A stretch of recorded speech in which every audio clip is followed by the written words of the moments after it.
Assalamualaikum warahmatullahi wabarakatuh. Alhamdulillah, pada hari ini saya akan berkongsi sedikit tentang bagaimana membina modul. Ada 3 perkara yang perlu diberi perhatian, yang diringkaskan sebagai C, C dan C. Apakah yang dimaksudkan dengan C pertama? Ia merujuk kepada content, iaitu isi kandungan apa yang perlu dimasukkan ke dalam sesuatu modul. C yang kedua mewakili kepada konteks, iaitu bagaimanakah kandungan disusun dan bagaimanakah ia dilaksanakan di dalam sesuatu masa latihan. Manakala C yang ketiga ialah choice, di mana kita ada beberapa pilihan berkaitan dengan training yang kita akan laksanakan. Jadi ini adalah 3 perkara yang perlu diberi perhatian apabila kita ingin membina modul.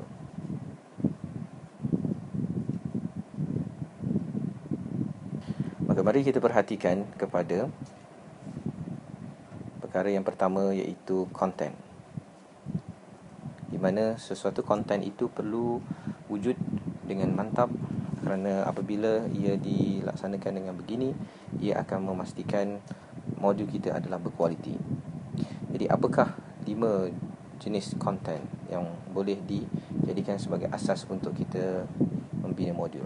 Yang pertama dikaitkan dengan pembuktian dalil bersifat naqli,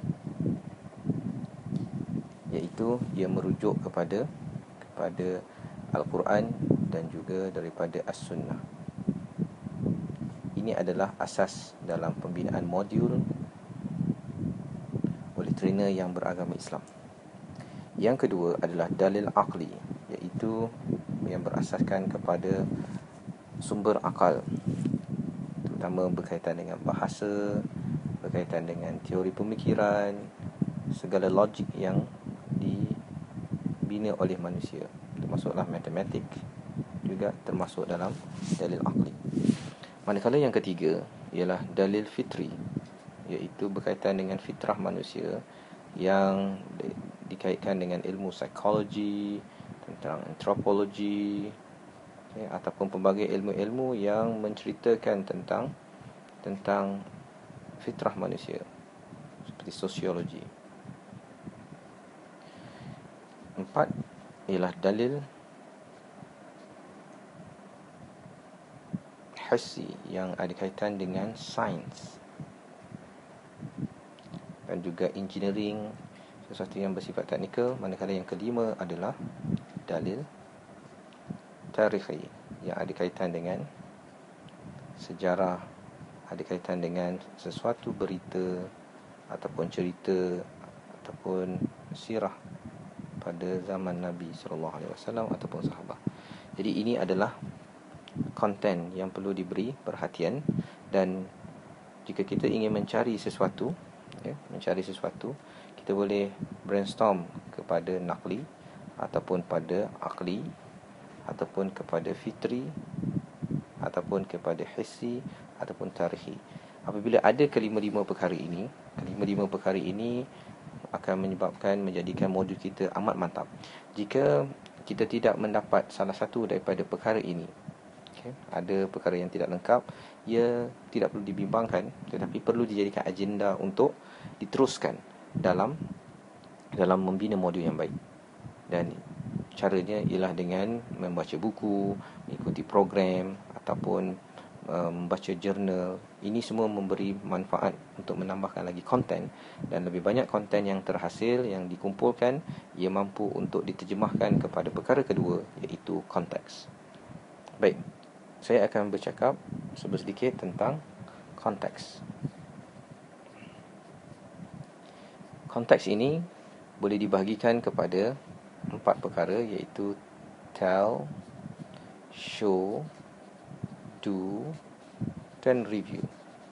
Di dalam satu-satu slot, contohnya kalau kita ada 2 jam, satu slot ataupun satu blok TSDR ini, yang diwakili oleh T, oleh S, oleh D, oleh R, ia boleh berlaku dalam masa 40 minit, satu blok. maksimum ya. 1 blok maksimum. Jadi apabila kita ada 2 jam, kita mempunyai 3 blok. 3 blok. Dan apakah kandungan bagi setiap blok itu? Ia perlu diisi dengan tell, dengan show, dengan do dan review. Baik, kita berbincang sedikit tentang tell, show, do, review. Apakah maksud tell? Di mana di sini kita memberitahu secara ringkas info, ataupun dalam bentuk cerita, ataupun dalam bentuk sebarang cabaran dalam kehidupan. Manakala selepas itu kita show dengan data, ataupun dengan cerita, ataupun kisah di dalam bentuk PowerPoint, dalam bentuk video, ataupun dalam bentuk audio. Selepas kita terangkan, kita laksanakan aktiviti bersama dengan peserta. Manakala apabila aktiviti itu telah dilaksanakan, kita berbincang bersama dengan peserta dan melihat apakah ruang, sama ada mereka sudah menguasai kemahiran yang disampaikan dalam aspek do, di sini, ataupun belum. Jika ia belum, ia boleh diulang kembali ataupun ditambah pada sesi blok yang seterusnya.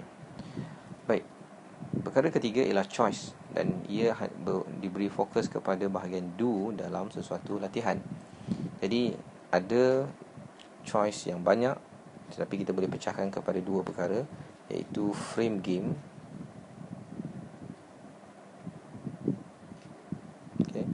ataupun simulation. Game boleh dibahagikan pada 2 perkara ini. Dan frame game ini mempunyai banyak jenis, dan akan kita bincangkan pada sesi yang akan datang. Dan simulation juga banyak jenis. Tetapi secara ringkasnya, apa-apa sahaja yang kita ingin peserta dalam latihan ataupun dalam sesi facilitation berlaku, ialah ia boleh dibahagikan pada frame game ataupun simulation. Saya harapkan anda mampu untuk memahami apakah yang perlu dibuat untuk memahami sesuatu modul. Dan yang pastinya, saya ingin jelaskan sekali lagi bahawa dalam membina modul kita ada C yang pertama yang dikaitkan dengan konteks ataupun content. Kemudian C yang kedua ialah konteks. Itu kita menyusun bahan-bahan mengikut kepada kesesuaian pendengar. Dan yang terakhir ialah kita mempunyai banyak pilihan bank soalan, bank permainan, bank aktiviti untuk menjadikan latihan kita lebih bermakna. Sekian, saya harapkan saudara tuan-puan dapat mengambil manfaat daripada sesi ringkas berkaitan dengan membina modul.